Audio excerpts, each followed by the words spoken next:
Give me some feedback here. All right, folks, what's going on? How we doing? Happy Monday night. This is a brand new live episode of Chat 10 Sports where we're breaking down all things of the finale of our 10-part documentary series on ESPN, The Last Dance. Guys, just time out real quick. Can you believe it's already over? No. I feel like I know. That's what we've all been talking about of what are we going to talk about? Do we talk about world topics, which we might have to steer clear of? Do we try?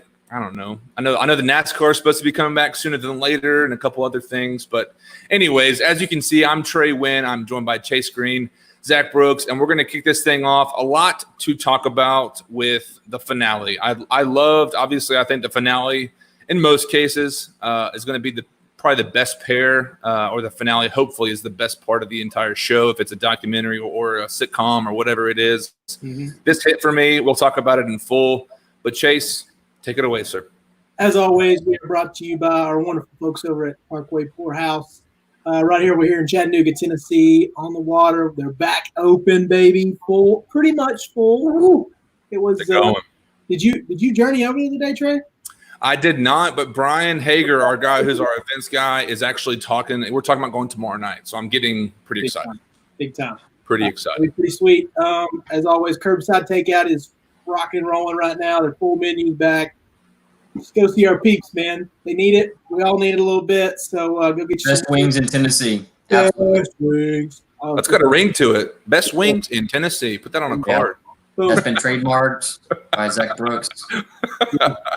Forget it. Patent sponsored by Zach Brooks. That's right. Hey, but let's welcome in Zach Brooks, baby, coming into our live new format here, which I think we're all digging pretty well. But yeah, man. Parkway's good. I'm glad that could be my opening segment. They want to pass me some free wings for saying that. I'm mad. Mm-hmm. But guys, thank you for tuning in to what will be our fifth segment of the live, The Last Dance. We've really enjoyed recapping all of this.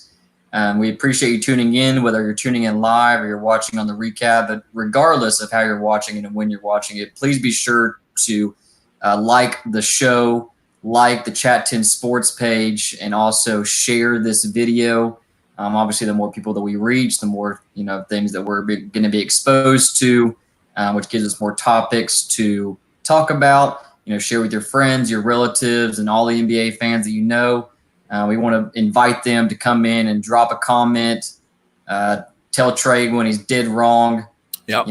Just really give us some feedback and keep the show going. So we appreciate you tuning in, though.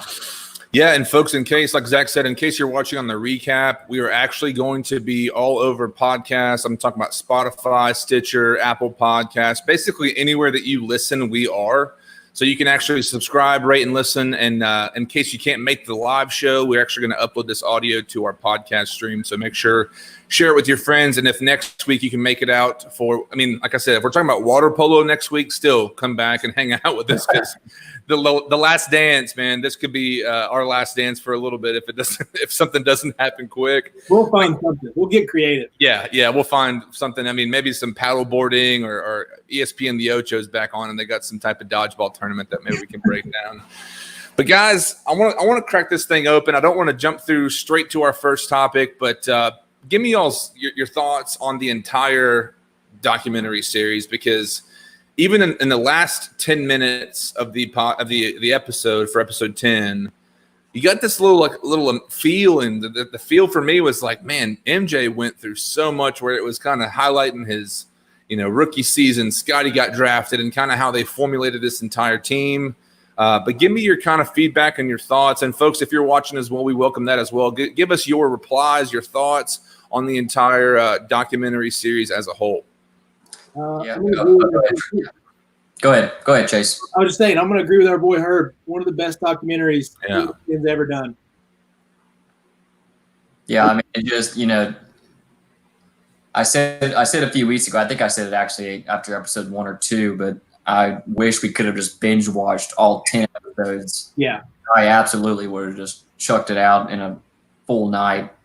It was just every single episode had so much variety of what they covered, timelines of what they covered, the ins and outs of Michael's life. I've never seen a documentary that has gone so in depth, was such a global icon. I know the 30 for 30s, any 30 for 30, they go into depth of some personal issues and personal life stories, but just the level of what was covered with Michael is just, I think Trey tweeted about it last night. Who else would you want to see? And there's just a select few of people that I feel like that if you got down to the nitty gritty of their life, you could take 10 hours to tell it. Yeah. And I'm sure there's another 10 hours of footage that they could have talked about. I thought ESPN did a really good job with this. I felt like that they had serious moments. They had lighthearted moments. Shout out to Dennis Rodman for most of those. I just thought that it was such a well done production. I thought it went really, really well. Yeah. Chaser, what'd you think, man? It's so good, man. It was. I kept waiting for this time where I was going to really dislike Mike, but he was so authentically Mike to have a super cliche. He knew what he was. I think we talked about it a little last week. I think there was later on in life regret from him on the way he handled some things, but then also it's like, well, I had to do what I had to do.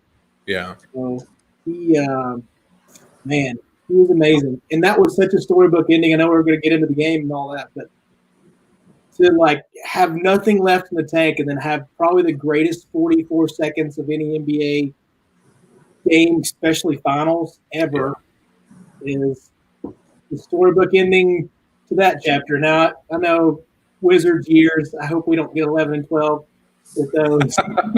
The other Last Dance. The real, alas, I can barely dance. But, that's it. So I'm very pleased. Yours? I loved it. Like I said, the last two really hit home for me. And I want to say hey to our friend Derek Monacovo jumping in here. What's up, Derek? For all those that are seeing this now, and we'll see it later, please stay tuned. We have some awesome news coming out in the next week or two, or maybe a little bit longer. But Derek is involved, so if you know who he is, obviously that's a good sign for everybody. But yeah, man, I think from beginning to end, I think the production. I was even thinking today, just as far as Oscar nominations, and I've done some video editing on a very small level, comparatively speaking. But to think about how they're telling the actual story and obviously giving live, video and no type of, typically whenever you have America's game for the NFL Super Bowl champions, there'll be some type of narrator or someone to kind of guide you along the story. And that never happened. And just to do that with audio visuals and video, interviews or behind the scenes, whatever it is, that's difficult to do, man. That's a legitimate hard thing to accomplish. And it's something to me that overall, I know I forget his name, but someone today kind of gave out the ratings and the viewership for last night. I think it doubled from previous weeks. Obviously, it was the most watched documentary ever, which is surprising to see after we just came out of the Netflix Tiger King, era, which is so it did. I didn't see that stat. So it did beat Tiger King in the views. I think it was live documentaries, I believe. So if it was on TV on network for ESPN, but it's been a routine for I think the three of us. I know last night, or for all those watching, Zach and I played some golf yesterday, and I conked out about 9:00, so I finished up the last episode today. But yeah, man, I just think I know 2 weeks ago, I think it was, in our other segment talking about those episodes, the kind of the reality of who Michael was as a competitor, kind of how he pushed his team. I even said I was disappointed by him, but this week, it's something to me, man, that Michael, and they kind of talked about at the end, but even hearing David Stern talking about the global impact that one player had, and I know people are jumping immediately to the debates. I think we might get into it. I don't want to necessarily, go for the jugular kind of thing, but the LeBron versus MJ debate, to where Michael was international.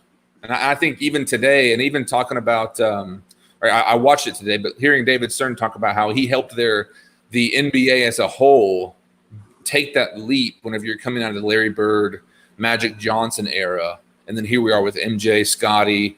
I mean, and even thinking of all the guys that he kept out of championships or beat them in the championships, the NBA in the 90s was stacked. And just I think MJ did, again, that last little montage of him from his rookie year to his final season with the Bulls. It's just like this guy went to Mount Everest and back, and we got to just see everything that he went through. So came back with 6 rings. Yeah. And I think it was kind of heartbreaking to think through. I'm sure at the time with the post game or post championship parade in Grant Park, I believe it was. Just knowing now, obviously, that it's not going to come to fruition of next year in 98-99 season, but makes you think what could have been. But at the same time, I liked that they asked Michael in the documentary. They said, that, was it easy, retiring, stepping away in your prime, or was it more maddening? And he said it was maddening, and I can understand that. But at the same time, if he does go back and they do bring all of them back and they don't win, then do you think, okay, I stayed 1 year too long and I kind of tarnished it?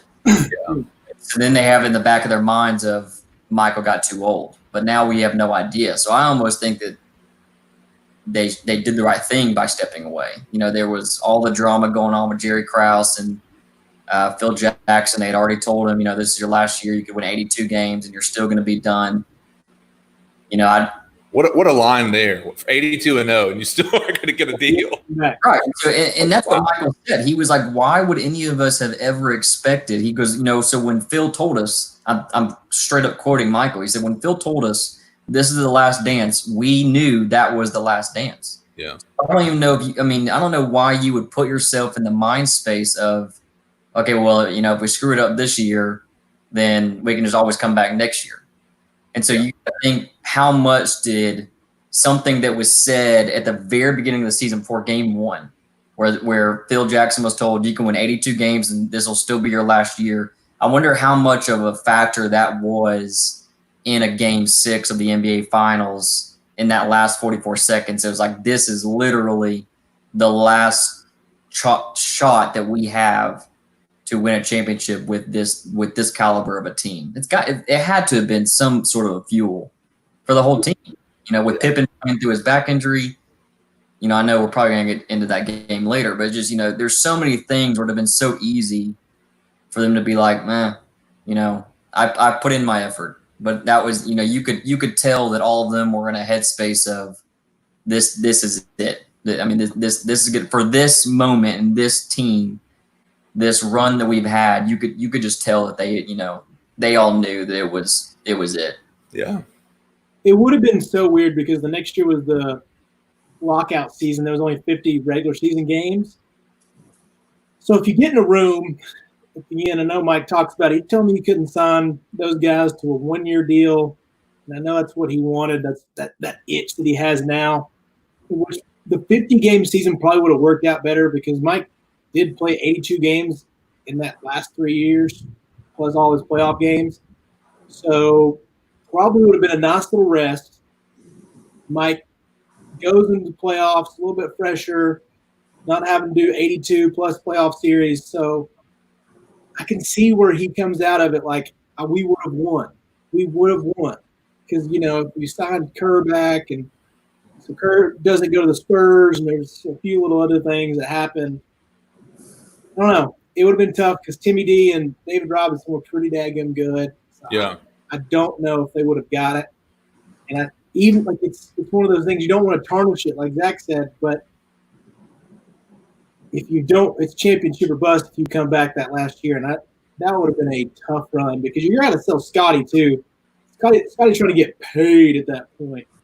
And you got to think too that And last he did. He did get wasn't a cakewalk. It wasn't a cakewalk for them. They had some games. They had to battle through some legitimate injuries. You have no idea if Scotty's back's going to be fully okay. There's so many unknowns where it's just like, at what point do you just have peace with yourself of, this is going to be it. Yeah. Yeah, something for me. I noticed I was kind of watching for it of how much time in the finale did Jerry Krause get because Obviously, the animosity was there. We've talked about in depth as far as how much control Michael had over this whole production. Makes you wonder, obviously, but it's one of those things that we talked about it a few weeks ago of how do you divide this thing up. But for all those that are watching with us, I want to post this question to everybody. I'll put it up on the screen here. But looking back over the entire timeline for the Bulls, what percent of the credit did Jerry Krause deserve in building this dynasty? Because I mean, as soon as that thing was done, I'm sitting here looking up and kind of doing some history research as far as where does this team stack up, which we'll talk about that later. But just to think of how much, I mean, to think of what he did, and Scotty kind of tipped his hat at the very end for him, just saying, hey, the guy deserves some credit. But to me, it's one of those things, man. I know Phil, I know MJ, I know Scotty, Dennis Rodman. There's a ton of talent on that team. But you have to give the guy some credit whenever he's the one that is the orchestrator and the originator of the whole thing. So how much would you guys give him? What percentage, if you want to say 15, 20, 50, 60, 70%? What are you guys at? About this earlier, and I think it's kind of the same question that we asked a few weeks ago, just worded differently of, what's more important when you're building some kind of a franchise? Is it the GM? Is it the owner? The coach, or players? And I think I'm going to stick to basically what I said to answer that question, that you need all of those rotating parts to build something like this. I don't think you can put a mass percentage on any one area of the teams. I was thinking anywhere from 20 to 25%. And that's a pretty good chunk. It's a fourth, obviously. And I think the reason why I say that is going back to what I said earlier, as and like what Trey just said, he's the one that orchestrated everything. Yeah. He built that first team, and then that's where I kind of take the percentages and sort of move them over. Give Michael more down the road, give Phil Jackson more down the road for how he was able to handle the whole team. And so I think I'm going to stick with 20 to 25%, just because.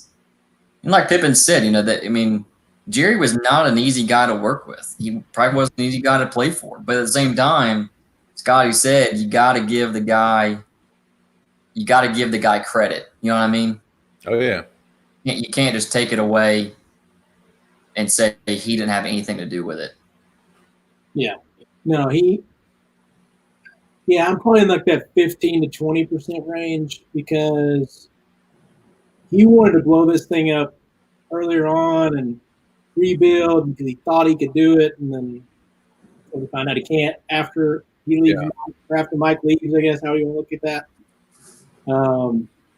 Give him credit because he did. I think he was the one that found Phil and got him an assistant, but it was Reinsdorf that was the one that orchestrated him going to be a head coach.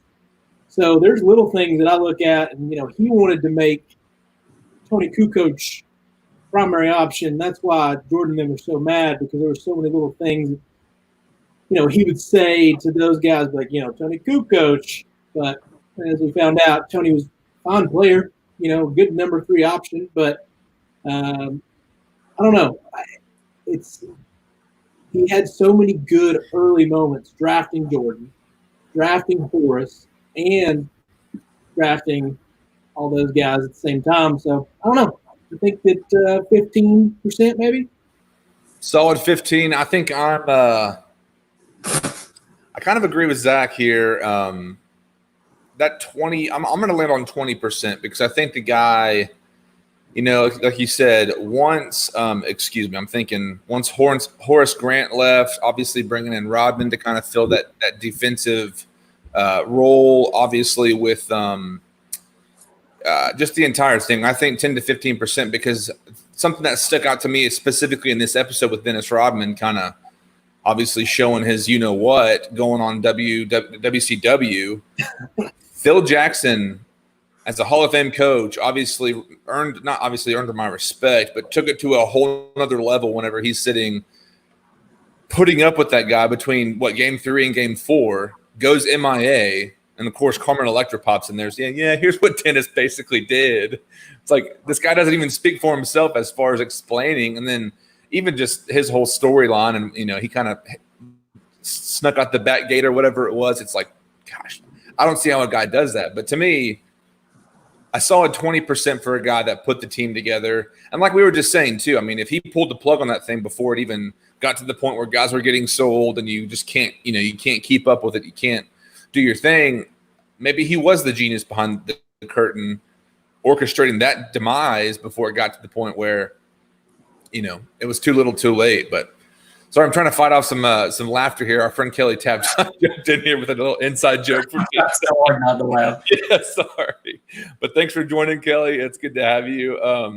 But with that, guys, kind of going into our next question here, and I'll put it up here on the screen for everybody watching along with us, which, by the way, we do appreciate you watching. Make sure and comment your thoughts here with us. But, guys, pick one, if you had to only pick one, to start an entire NBA dynasty with.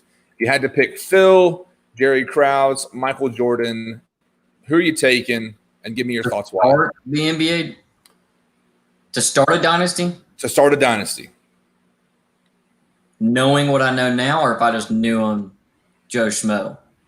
I mean, obviously you want to educate yourself to make that decision I would say here and now, knowing what all three of those guys did for the Bulls run in the 90s, but who would you take? Michael Jordan. Yeah. Knowing what I know now. It's very close for me between Phil and Mike, but the not calling the timeout at the end of the game, because it's like, I have the greatest player on earth. Yeah. Who cares? Like, if I call the timeout with a set defense, I got the greatest player on earth. Let him just go do his thing. I'm surprised. I mean, I would pick Phil probably because I think he and they talked about it at the very end. Obviously, he went from the Bulls directly to the Lakers and basically continued his run with the triangle offense. Obviously, again, we've talked about it in full. He's a guy that you would love to play for. You have the best of both worlds. That, again, for a guy, and it's MJ, but it's one of those things just to have the confidence in his team to go down and win the thing. I think Phil Jackson is probably, I don't know, would y'all say he's the greatest coach of all time? He and Pop are probably 1-2, and I don't know which ones are yet. Yeah, I mean, you got to think Phil's had some rough years too. So he's had a lot of good years. He has had a lot of good years, but I'm saying Phil probably, and because before he got to the Lakers, Shaq was, I know Kobe came along and they built a monster team, but before Phil got there, Shaq was the guy that like couldn't win. They just had I don't know if Shaq can really win it kind of deal beforehand. And I know Kobe came along and became young Kobe, but Shaq still had that stigma about him, like, well, he's just the big guy that can't win it. He should have beat that. That Lakers team probably should have beat that Utah team, but they couldn't do it. So Utah made back-to-back finals, and Shaq couldn't beat him. He was so dominant, but he had that stigma around him, like he can't win. So now here's another Phil Jackson turning into a great player into a legend. So yeah. But how many mediocre players did Phil turn into an icon? Or did Phil just get on teams that already had all-star potential players for the most part and was able to build a scheme around that? Like if Phil went on, just bottom tier team, just not an all-star, not a go-to guy. Well, he did that, didn't he? I mean, the Knicks. Didn't he try and go back and at least help run the Knicks? Yeah, that's what I'm saying. Thank you, Trey, for bringing that up because that's her point. That was. But hold on. No. If I don't know, if Bill Belichick went and took on the Jacksonville Jaguars today, what would happen? It would be great. They would still be the Jacksonville Jaguars. That's the team. That was a stupid decision by Phil Jackson to go. And I get the romantic, I know he played for the Knicks, and that's But that's the point of my argument is that if you put him on a team with mediocre players and not a go-to guy. But he's running the front office. He wasn't the head coach, correct? I mean, correct me if I'm wrong. Wasn't he like a GM or some front office role? Yeah, they tried to make him. With that situation, he did not want to go. Yeah, he didn't go, but he did. So many numbers on a piece of paper that he couldn't turn it down. I mean, Can't fault the guy for that, right? Money talk, the perfect scenario. Yeah. I'm just thinking, I mean, yeah, Tom Brady could go to the Bucks, and if they didn't have the receiving core, obviously the team's solid, but if he went to, the Bengals, if that thing all of a sudden curveballed everybody before the draft happened, I mean, I wouldn't say it would tarnish his reputation knowing how bad that team was, but it's one of those things that, man, I mean, I don't blame Phil for that, because I think a dysfunctional organization is a dysfunctional organization. No, I'm just saying that he went to a team with nobody, or I say nobody, like every one of them would beat me in 21 to nothing. Yeah, but we know what you mean, like comparatively. Yeah, I mean, you just don't have a solidified team. Don't have that go-to guy, and it didn't turn out well. So when I was thinking of the answer to my question, I was thinking about his run with the Knicks. And yes, he wasn't the head coach. So that's a totally different position, but that's the worst organization in sports, probably about that. It's so bad. But that's what we're talking about. Is that if you're starting a team, you're not going to be starting with the LA Lakers or the '98 Bulls. Yeah. Yeah, but I mean, going from Michael to Kobe, I think I don't want to tarnish, obviously, Phil Jackson or even act like I'm disrespecting him, because I think if you take another coach, what is it? Eric Spoelstra had LeBron, and how many rings would he have, if any, if LeBron didn't come through Miami? That's just where it's all timing. And even it's the debate of we'll see it this year in the NFL, but is Belichick the great one, or is it Brady the great one, or is it how's that going to play out? Who's going to win more games? That's kind of what everyone's obviously been talking about the entire COVID-19 era of the Buccaneers. And Chase is either getting a ghost in his house or he's about to have a power outage. Dude, our storm is brewing. Is it raining? Oh, yeah. It's good. Well, be Herb safe. brought up a good point. Melo was on that team, so they did have that guy that they could go to. But it still didn't work out, and that only furthers my argument. Let's take a side break. I really wish Carmelo Anthony had a better run in the NBA, because he's such a cool dude. That's the truth. Speaking of, let's take a break here. Let me give our guys a shout out here. I want to tip our hat, and we're going to try something for the very first time. But this broadcast is brought to you by our friends at Parkway Poorhouse, where they offer the laid-back atmosphere and the rich flavors of the Big Easy in the convenient comfort of this scenic city. Check out their daily specials and happy hour from 3 to 6 p.m. for some great food and delicious drinks. Call 423-498-5300 or go to parkwaypoorhouse.com to plan your visit today. Guys, how'd I do? Nailed it. Sweet. What a great read. Yeah, I appreciate it. But yeah, I know we mentioned at the very beginning, but wanted to make sure and give them a hat tip, because guys, if Chattanooga's ever on your destination area, if you're going outdoors, a Coe, whatever it is, Parkway Poorhouse deserves a visit, because I mean, yeah, their menu right now, I think they're getting back to the original menu. They've also got the Ranchero Rona Po' Boy is the Po' Boy of the week right now, which I actually just checked out. It's got a great mix of some Southwest flavors. So make sure and check them out. But guys, to put the name Rona on a food item and try to sell it, you got to know some good. They have no confidence issues. Go see it. Yeah. Give them a shot. But guys, one of my favorite parts in episode 9, obviously the stint and the portion of the episode with Reggie Miller, talking about their heated and close series. I didn't realize how close that series was, even looking back. I mean, it's that team in itself, Mark Jackson, obviously Reggie Miller, and quite the crew that it makes me wonder, and I wanted to ask you guys this. How good was the 98 Pacers team? If they didn't have to play MJ, do you think they'd take the title in 98? Yeah, I think they would have won. I mean, I think we said last week too, how many teams would have won titles if Michael and that team had not been in front of them. Yeah. How many different teams could have won if you didn't just have outlier, once in a generation kind of a team?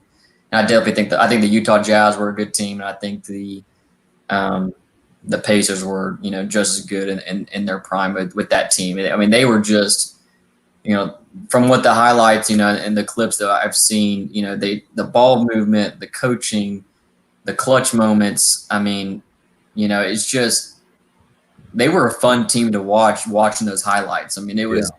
I know I was, in the back of my mind, I knew that Michael ended up winning, but it was still fun to watch those highlights and being like, good God, dudes can ball. I mean, it's just, they were a good team. And I obviously can't say for certain what would have happened, but, if I had to, bet money on it, I would say if the Bulls were not in the picture, that team would have went on to win.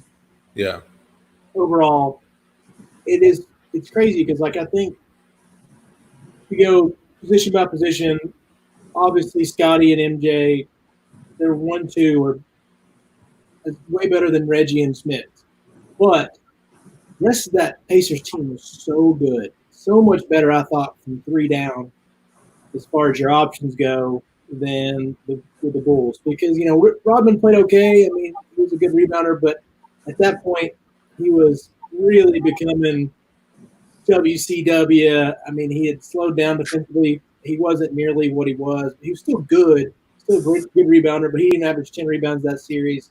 Smith was a very solid post player, gave them some problems. As you saw, it was kind of like this really, really pasty Yeti blocking Michael Jordan. I couldn't believe that. I forgot about that block. But Reggie played great. But it was just exactly what Reggie was talking about, his experience. And those guys just know how to finish, know how to win. And that was such a physical series. And it wore Mike down later on. Yeah.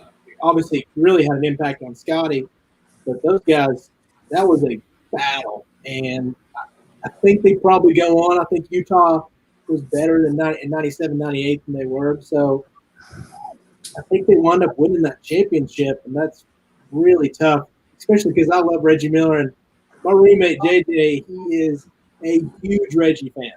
So it was a tough night. I had ice in his veins. Yeah, dude, and it was a tough night in the household here because, he was cheering on Reggie the whole time. So it wasn't the Last Dance fan here. So yeah, it was a good series and probably would have wound up going Indiana's way. A few little shots here and one Steve Kerr big 3. And who knows what happens?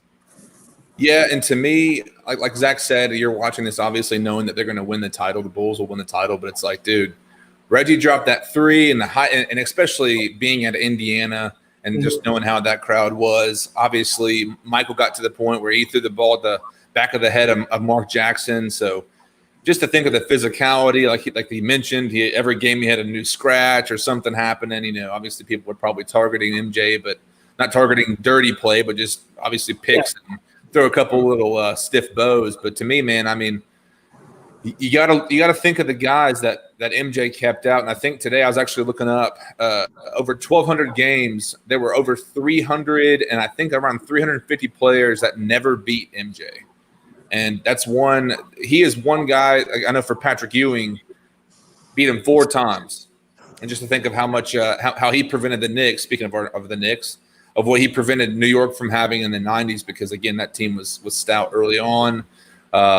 But yeah, the Pacers to me, man, that was. I remember there was the other 30 for 30 where Reggie was choking or doing this choke sign at Spike Lee in New York. But he and himself, man.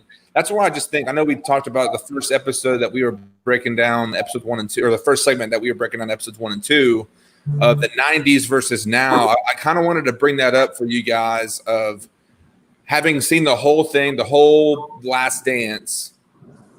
Would you rather have the 90s NBA or would you rather watch today's NBA? I want to see if y'all's answers have changed, because that's something to me.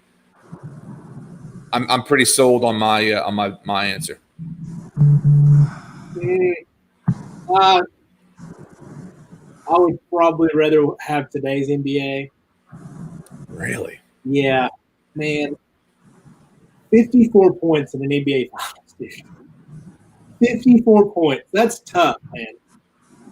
As bad as Wake County High School basketball was, we used to get over 54 points, man. I don't know. There was mid-range jumper spacing nowadays. watching 7-foot freak shows fly around. I don't know. It's a little bit more fun on a night-to-night basis. Yeah. Personally. Zachary T. Brooks, what do you think? I had said with pretty good confidence that I would rather watch today's NBA. I feel like it has more parity, better athletes all around. I'm not going to say that, there weren't athletes in the 90s who aren't better than people today. But just with the training and with the, just everything that goes into the NBA and being a player, I think is really fun to watch. But I'm actually going to switch my answer, and I would rather watch the 90s. And I think it's because here's why. It's because this whole time I've been watching this this documentary. I was actually talking to my fiance about this last week. It looked like such an easier time and just such a better time in the world back then. We just seem like we're just so busy now. And I know I could go on a rant for another hour just talking about this, but it just seems like just without the social media aspect of the world, and it just seemed like, people just idolized those players. And I think it's because they weren't able to get every bit of information they wanted to about that player at any given time. Like right now, today, while I was watching the documentary, I Googled where MJ lives. You couldn't do that back then. No. And so in your mind, he's living, in like a 50,000 square foot house. You have no idea where he's at. He probably is living in a 50,000 square foot house right now, but you don't know that back then. So to answer your question is, I would rather watch the 90s NBA just because it just seems like just life back then. You have the players, you have the game, and that's all you have. You don't have all the other aspects of everything else that involves with the league. You don't have the politics as much. I know there were politics that, went into it because they talked about it on the documentary, but there's no way it's, the same as what it is today. And I just feel like, it would have been more enjoyable to watch the 90s than it is today. But I'm not taking away from the days, because I watch today's NBA 6 days a week. It's my favorite sport. I like it more than NFL. Interesting. More than college football? Yeah, NBA is my favorite sport. Well, we got to make it happen. Going down to Parkway Poorhouse, watch some Hawks games or Grizzlies games. Yeah. But I have, and I'm glad to know that I'm on the right side, because Chase, I think we've lost. But our guy, Derek Montecalvo coming in here, NBA, 90s NBA for sure. I think, like Zach was saying, the era, the 90s and themselves, I mean, obviously there's nostalgia there for me, and we've talked about that. And I even throughout this process and the MJ LeBron debate, part of me was swaying towards the LeBron side. And I think even now, and hypothetically, and you guys can give me your takes on this if you want to, but just thinking of how big LeBron is and obviously how small, I think Michael was no more than 200 pounds, I think maybe a little bit over at a time during his playing days. I just think LeBron would play bully ball, but anyone that would point to that saying he's the greatest of all time, I mean, if you just want to compare championships or size or whatever it is, I think Michael would find a way to beat him, for the record. But I just think the 90s in themselves are, Sorry, I'm laughing at Craig Story's comment. That's a really funny comment. Let's see here. The 90s NBA on NBC. Theme alone makes the 90s better. Zero debate for sure. Last night, he's like, I missed the mid-range jump shot. I was like, you're such an old man. You're such an old man. You want me to bring back the sky hook too? Come on, dude. But I think maybe, again, watching the highlights of John Stockton, Karl Malone, Ewing, Reggie Miller, just the amount of high-end talent. And I'm not saying there's not high-end talent now, but just, again, it's something that even I know after the fact they were talking about, I think it might have been the post game or post episode kind of download or whatnot, of a lot of the guys that played with Michael on the Warner Brothers studio set where he was practicing. They're all saying, I wish we never did that, because that probably made him better in that era, that particular time. Yeah. And I mean, if you're playing against some of the best in the NBA with Barkley and who else, Ewing was out there. I'm sure Muggsy Bogues was on someone's team, having started in the movie. Hopefully, I'm just thinking the '90s in themselves, man. I don't know. Yeah, super loaded. And my thing, like Zach's saying, I mean, obviously watching nowadays, you're still going to see a different style game, but it's intriguing nonetheless. But who do you think would win? I know we talked about it before as well. If you take 5-on-5 from the 90s to now, what's your lineup looking like? And we don't have to jump fully into this thing, but gosh, that would take so long. Yeah, I mean, I don't want to deep dive into that. We need to pick a team for this question. What team are we going against? What team? Okay. If we start doing pickup ball, I've got.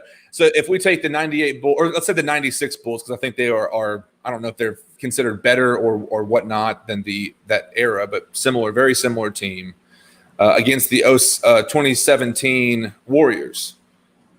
Who are you taking? The Warriors. I really think the Warriors would win. If it's a 7-game series, I think the Warriors win in 6. Wow. I love Scottie Pippen. I really do. But Kevin Durant is probably the greatest legit scorer of all time. I mean, he's got everything you want, but he's at 7 foot. He's just unguardable. And he does so much stuff well. He would have gave Scottie a hard time. They would have tried to put Dennis on him. It just wouldn't have worked out, especially 96, 97. Dennis wasn't quite Detroit Dennis at that point. He wasn't as active. But they would have had such a hard time with that ball movement. And, if Ron Harper's lining up guarding Steph or Clay, that's just going to be a nightmare. Sorry, guys, but I love that Bulls team. It's going to be close. MJ's going to have 38 because they're not going to be able to guard him either. But Steph, Clay. Yeah, they just had that Warriors team just had so many weapons. It was nasty. And they, they just have they have too many weapons. They just, I think I'm with Trey or Chase. I don't think there's going to be any blowout games. Mm-hmm. I think every game, there's probably going to be a few overtimes. Like I mean, they're going to play each other hard. But I just think at the end of the day, that Warrior team was just stupid. I mean, it just wasn't even fair. Yeah. So if we talked about the Pacers and how good they were, obviously that series came down to, I think it was Game 7 because the finale was Game 6. But how good was this Jazz team? Because I think even with Malone, Stockton, and I love the fact I know Stockton was a little bit reluctant. Excuse me while I adjust my camera here. He was great. Do what? I do not like y'all's answers. Listen, the 90s to me, obviously with NBA stuff, and I'll admit I came into this thinking, oh man, this documentary is going to be 90s Bulls, like basically, just everything you want to see to make MJ look as good as he can. And as someone that came out and said I was disappointed, obviously he seemed like a jerk at times. He seemed like a prick. To me, it's something that, and he talked about this, and maybe this is a topic we take here for a second, but the way that he led his team, I think nowadays guys – they wouldn't be okay with that. Yeah, I mean, and nowadays you see guys like KD. We were talking about the 17 Warriors. Hey, I'm taking my talents elsewhere because there's just so much on one team, but – who knows what that, I think there was a video that I watched today of Steve Kerr kind of coaching up Durant. And I don't know how guys' egos are today. But, I mean, like we talked about in previous episodes of MJ, of course, help me with his name. Is it Burrell? He was just straight up, Scott Burrell just straight up talking smack to in practices. And even in this episode, I thought it was hilarious. Next time I see you, I'm going to kick your ass. I was laughing so hard, but just the way that in those moments where you've been hard on your guys, you've led your team, you've done what you wanted to do, and then obviously you can relax and joke and have a good time. I just don't think nowadays, with how social media can play into dynamics and conflicts and TMZs out there, and they can heighten things up because it's one of those things, man. I just don't know. I don't know that we've seen in the NBA, and again, I'm not the most versed NBA guy, but his dynamic of leadership, it seems like it was all in all the time, going 100 miles per hour. Well, he just knew that that's what it was going to take to win. And he also made a really good point when people talked about why he was the way he was, or if people, were criticizing how he treated his teammates. He said, I pushed people who didn't want to be pushed. I pulled people who didn't want to be pulled. And he said, but they didn't come where I came from. They didn't have to go. They didn't start where I started. And he's talking about those earlier teams where, he would walk into the hotel rooms and they're just doing lines of Coke everywhere. He's talking about the rough times where, they went on losing streaks, that people were out. And I get that. And so I think in the back of his mind, he's like, I'm on a, borrowed time, not borrowed time, but I have a specific amount of time that I'm going to be in the league. And you're on a schedule. Yeah. You have a time deadline to meet. You don't just have a blank check of just so I can play until I'm done playing. Yeah. And I think he realized that. I think that he was a good enough player to realize the level of greatness that team was, or, the teams that he was on. And so I was agreeing with Trey earlier in the series where I thought he was being a jerk, and I didn't think that what he was doing was necessary. But I think they did that almost on purpose, because then they come back and see episodes 8, 9, and 10. They just wrap up or 7, 8, 9, and 10, because 7 was when he really got emotional. Yeah. And I personally thought that's how they should have ended the series. I wish they could have taken episode 7 and put it on episode 10, because I felt like that him, that last 30 seconds of episode 7 was, just kind of the culmination of what he was as a player. But, I don't think if I were him, I would go back and do anything differently, because you can't argue with the results. Yeah. I just think too, the culmination of, like we said, Jerry Krause, Phil Jackson, and Michael, I think that there are probably guys that could not do what Phil Jackson did. And that's something I know we had as a topic. I know we're kind of getting close here, but there's other things I wanted to talk about. And even the scene in the final, the 97-98 final, where Phil Jackson said one thing and Michael said, no, we're not chasing. He's not doing whatever. That the dynamic of that team seemed to be on a different level, different plane. And even like we were saying, compared to nowadays, if Michael was put on a 2020 basketball team in his prime, I don't even know what it would look like, but it's something to me that I think of a guy, not saying that he's the exact same way, but Russell Westbrook can be super out there, straight in your face, hard in the paint. And obviously the way he plays kind of exemplifies that. But I don't know what their practices are like, but you can tell when he was in OKC, obviously he took that team and did a great job, and him and KD butted heads, and even some of the footage between him and KD after KD went to the Warriors of just kind of knowing each other and pushing each other. But even after the finals, the Pacers game, that game 7, hugging Larry Bird, and he's still talking crap to Larry Bird. It's just like, you are a different bird. You're a different breed, man. It's just crazy to think about. But yeah, it's different times too. Like, just even like the way they were talking to each other, like, you just couldn't do that because you're going to get ridiculed. It's like, well, Michael dropped the F-bomb and really hurt Larry's feelings. Yeah. After the game, it's like, now you can go work on your golf game. You know how mad I would be if I was man. Dude, I would have thrown that. There was one thing that I did since he's talking. Trey brought up him talking to Larry Bird. In the last episode, after they played the Jazz, there were 2 different scenes that they showed of Michael walking into either under the stadium or in the bus, where Karl Malone and another teammate were waiting, and they didn't even say anything. He just walked out there, and they were sitting there, which looked like that they were literally waiting for him to come out of the locker room. They shook hands, didn't say a word to each other, and then Michael left. And then after they won, Karl Malone came onto the bus and shook Michael's hand, which I felt like makes more sense. But do you think does that happen today? Like, do you lose one of a finals games and you wait for LeBron James to come and shake your hand and not say anything to him? That was such a weird interaction. I don't understand what that does. So with their that was Stockton that was sitting on the other little. Okay, it was John Stock. Okay. It was that exit's made for Stockton, Malone, Jordan, and probably Pip or Rodman. It's the special exit entrance or whatever, you know. It just seemed like they were literally, because they walked out after he did. They were sitting there, they shook hands, didn't say anything, and then when Michael walked out, they walked out. So yeah. that was just, I wonder. It was weird. I think Those are just too big. Yeah, they were trying to, small arena, Utah.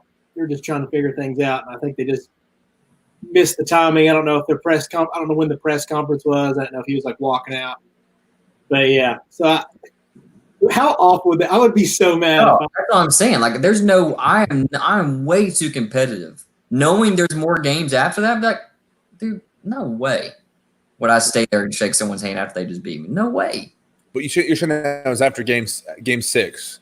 Yeah. So I thought, they won, and I thought it was awesome of Karl Malone to come on the bus and say, No. Not after game 6. That was the game before. After game 6, Karl Malone walked onto the bus. The game before that. Oh, gotcha. Out of the locker room, and they shook hands, and then they just walked off. Yeah. Different scene after they had not won the championship yet. Gotcha. Yeah, that was just the media area, just like Craig said. That was just that weird exit entrance, going to the media and then doing that. Oh yeah, that does make sense, Craig. Because they all need to go talk. That makes sense. Yeah. Gotcha. Well, I know we're getting close here, guys. I'm trying to pull up our outline here, but it's something that I know a lot of stuff with Rodman was highlighted in this. I still even Malone. I think Karl Malone was after the fact, obviously not through the finals like Dennis Rodman did, but that whole stint. But I did want to ask you guys that. Do you think nowadays? Do you think a guy like Dennis Rodman could make it in today's NBA, or would he be someone like a Josh Gordon of the NFL where he's just constantly in trouble and they're trying to throw the book at him every time, or he basically couldn't play? Because one thing I liked about that stint or the section of the episode was he's gone. Obviously, the practice scene where Michael's screaming Rodzilla, and then it just jumps immediately into him making rebound after rebound after rebound. So I guess if you're good enough, you can get away with it. I just don't know if nowadays, I think nowadays it's almost if you're the example, you have to be in this cookie cutter model. Yeah, I feel like we put way more emphasis nowadays on being the face of the franchise than they did back then. But I just think Rodman, I think we talked about this first episode of him, how good he was at that level, how defensively dominant he was.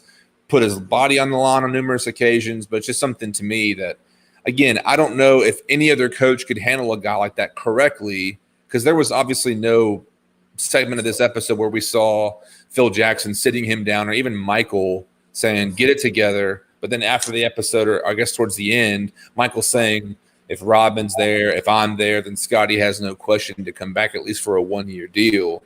That's just something to me that nowadays it just seems like a guy like Dennis Rodman wouldn't work. Yeah, I don't think the way he was borderline just straight up disrespectful. I mean, you're in the middle of finals and you just leave in the middle of it to go be on W. I mean, it's just like, I think of Josh Gordon, but I also think of, Gronk with the Patriots. There's personalities like that, where I agree that there's players out there that they are there solely off of God-given talent. They didn't make all the decisions to go to the perfect school, find the perfect trainer, find the perfect agent. He's just there because he's a dang good rebounder and a dang good defensive player. And so, but at the same time, I think the way Phil handled it after he went to the WWE, he was just like, dude, you're just being disrespectful at this point. Like, everybody in this room, including yourself, know that you can perform at the highest level on the court. But at the same time, you have to put the team above yourself and realize that we're trying to achieve something that's never been done. And you can go be on the WWE 2 months from now. Mm-hmm. A month from then. And so it's just at what point do you stop? And Rodman said, Phil Jackson just knows I got to live that. I got to do my own thing. I got to be here and I got to go there. And if I'm over here, then I got to go over here. We get that. There's people like that in this world. But at the same time, you have to be mature and responsible and put the team and what you guys are trying to achieve above your own personal desires. And that's what you signed up for when you signed the contract. So I don't know. The last episode, I know we all joke around about Dennis, but it kind of rubbed me the wrong way. I don't feel like that he just what at that point in time, he just wasn't being a team player, and just felt like it doesn't matter where I go or what I do or however I show back up to the practice court, they know I'm going to give 100% on the court. But that's not always the main thing, you know? Yeah. And they're not going to show it, but he had these problems throughout the last 2 or 3 years because his play was declining. He wasn't even starting at that point.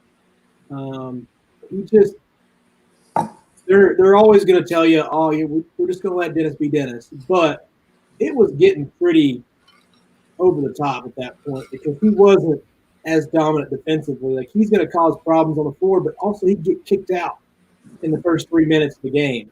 And they were getting a little fed up with that. And I think that comes back, and he played great. He did a pretty good job on Carl. I think the next game, I think Malone had like 21 and 14, but he did an okay job. So he wasn't just locking down Karl Malone. Karl Malone took him for 37 in game 2 and 3. So yeah, it's very frustrating. He would not last because I know how he talked about Twitter.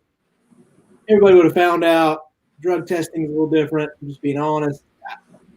There's a lot of things that just wouldn't fly. And also he wouldn't survive today because he's offensively just minute. It just doesn't work. He wouldn't make it today's game. He wasn't all around skilled enough. You can't be a rebounder defensive player anymore. It just doesn't work. Now maybe, if today's game, if you were playing this era and he grew up in AAU, he probably developed some game. He was talented enough. He was athletic enough. He would have figured something out. But yeah, he's just one person that he was one of the last of his breeds. As far as defensive minded, hard rebounder kind of guy. So, yeah. Well, obviously we're getting close to our hour mark here, and obviously thank you to everyone watching. I wanted to close out with this question because it's kind of the one that popped in my mind right after the episode ended. But and again, for those that are watching, please give us your thoughts as we end the episode here. But where do the Bulls of '98 stack up against the greatest teams of all time? Second. All right, hold on. Chase, you give your answer, then we'll deep dive into everybody's. Second. If y'all say Warriors again, I'm just going to be like, Cat. Come on now. Is that y'all's answer? Yeah, it really is. Wow. I mean, I guess I got to go back and start YouTube watching some of those highlights and just that team in general. And here's something too. And I want y'all to give your reasons, but this was something throughout the episode. Obviously, the feature on Steve Kerr. I was blown away by his story about his dad. Obviously, you guys know this, but my dad passed away when I was young. He obviously was in college, same time frame. So I kind of just got shot for a second. I was just taken aback. Obviously, the way that he passed. But to see Steve Kerr, just the way he handles himself, I like him as a guy. But even through this episode of seeing how many rings he's got, even got to play with Popovich, obviously with the Warriors. Now he's kicking But that was just something to me of.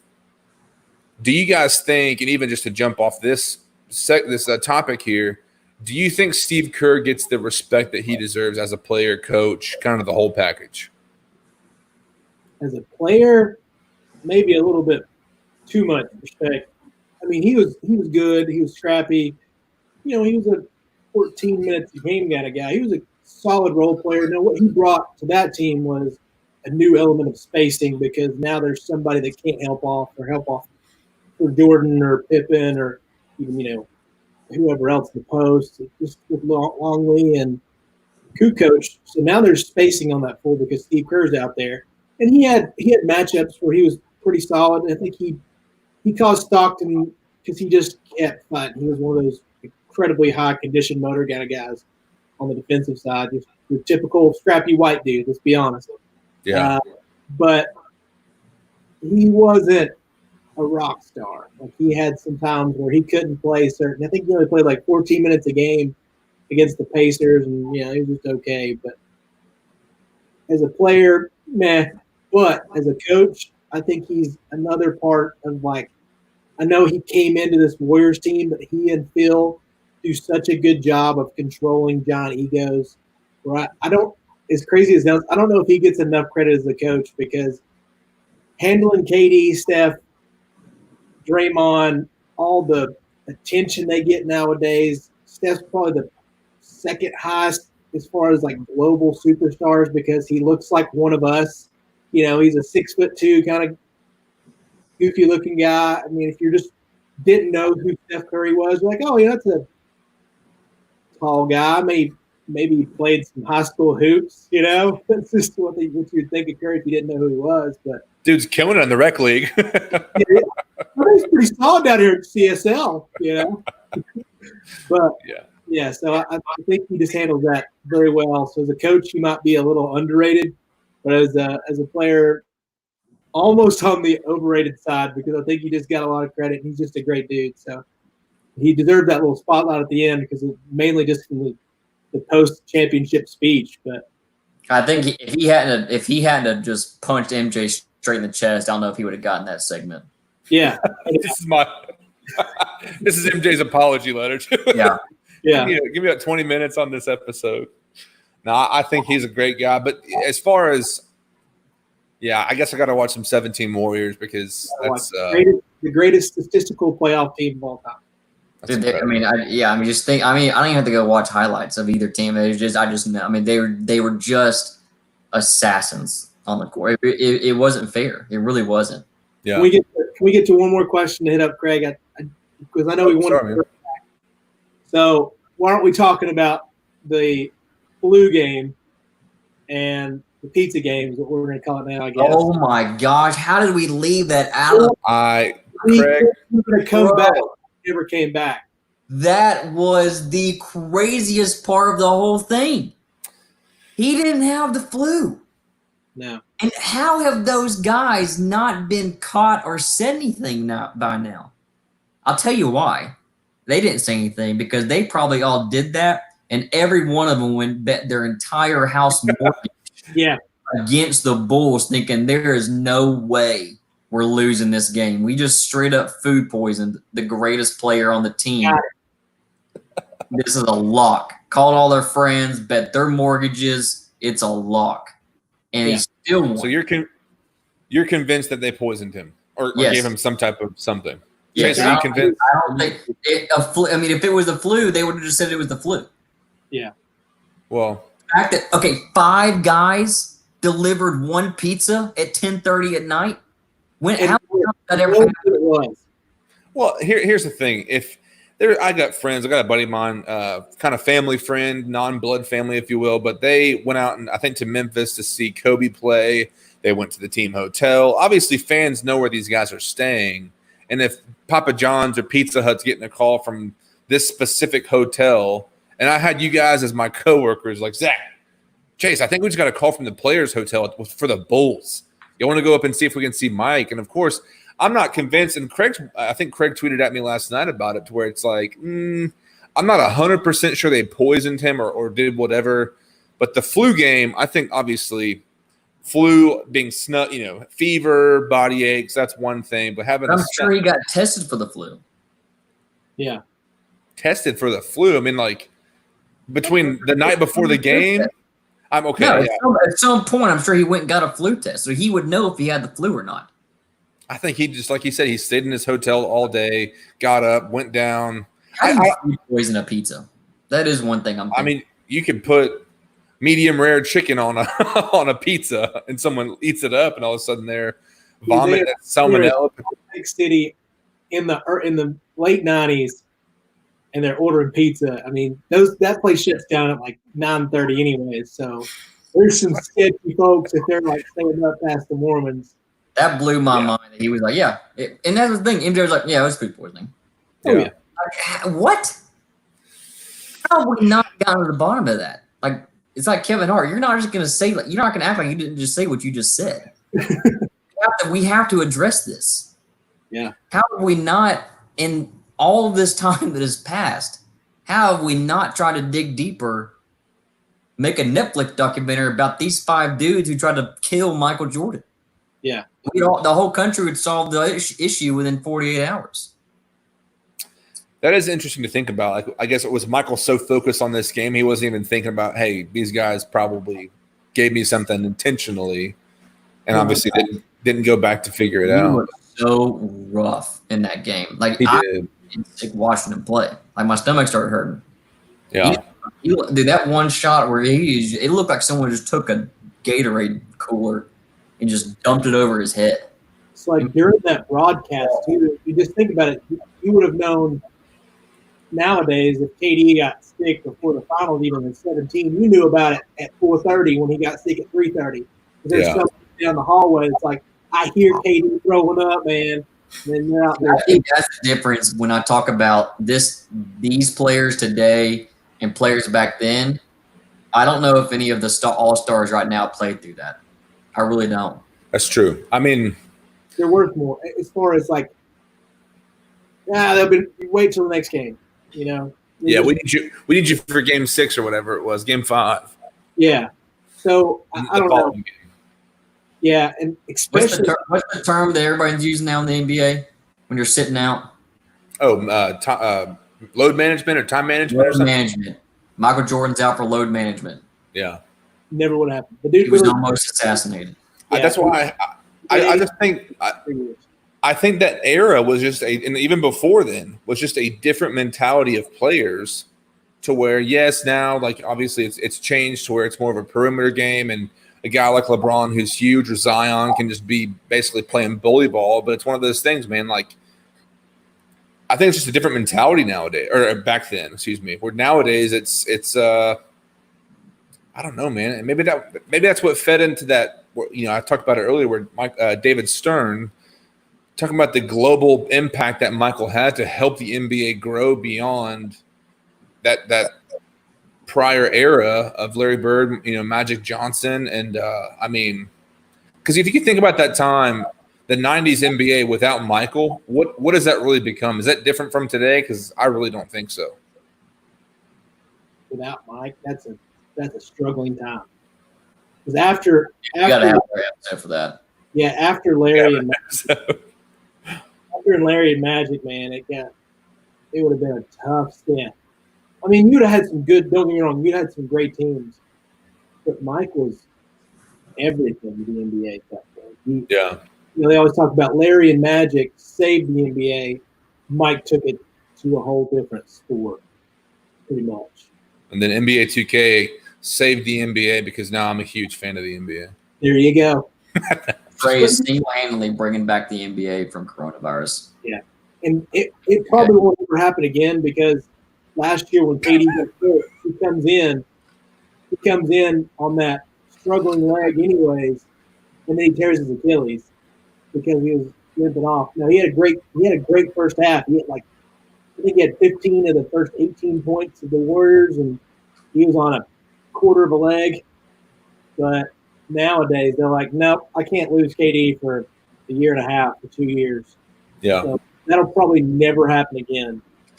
In that aspect, because it's just worth more for years to come. And I understand they wound up losing, but that was another part. Was it's key games. I do see there's some parts where the players want to play, and obviously we talked about the dynamic of that Bulls team, where Mike had more say so than most teams would allow any other player to have, especially nowadays. But he was like, "Hey, I'm going to play." You know, that was a very pivotal Game 5, and yeah, he didn't drink Gatorade, barely. You know, it was just like sipping. You know, we've all been sick where you're just like in that little field position. I just can't believe that dude played through that. Because, I mean, if you've ever been sick, especially like that, you know, there's probably a lot of bodily fluids left in him anyways at that point. That was my thing. I've had food poisoning a few times, and I'm trying to think how he made it 44 minutes without upchucking on the floor. That's impressive. Like I can't even right nothing to upchuck. I can't even roll over and grab my remote when I have food poisoning, let alone go out and play 44 minutes, score 38 points in an NBA game. Like how did he not throw up in the middle of that game? Or did they just not show it?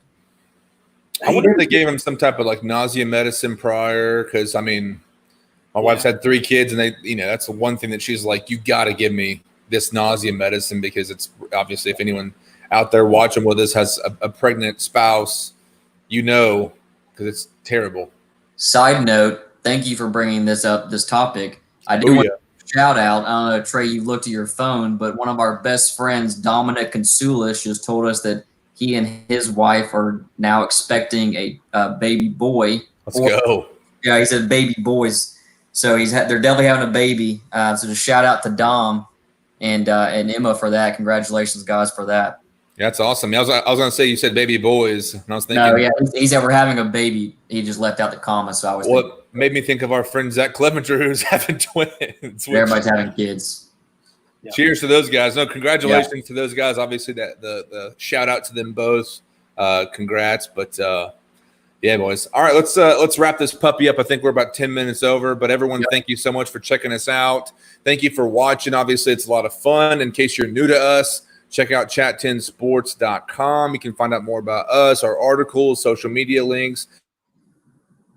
And then check this thing out on your favorite podcast platform, on Apple Podcasts, Spotify, Stitcher, basically everywhere. Am I missing any of those? Google Podcasts, I think, is out there now. Those would be shorter. You just know what we're not on. Yeah. Yeah, we're on iHeartRadio, so I guess that's something you can find there too. But but thank you guys so much for watching. And for all those, again, if you're watching this after we go live, join us next time. Follow us on Facebook, Instagram, Twitter, and get the announcements the day before or the day of. And guys, thank you so much. I'm going to send us off here. Appreciate it, guys. Good to see you. It's a good one, Thanks, man. guys. Had a good one. I'm going to miss it. I know. Pour one out for the 98 Bulls, because it was the last dance. All right, guys. And close this thing out with our friends at Parkway Poorhouse. Make sure and check them out today in case you're in the Chattanooga, Tennessee area or the North Georgia area. But for all those that watched and check this out, thank you so much for joining. Have a great rest of your week. Peace out, boys. See you guys.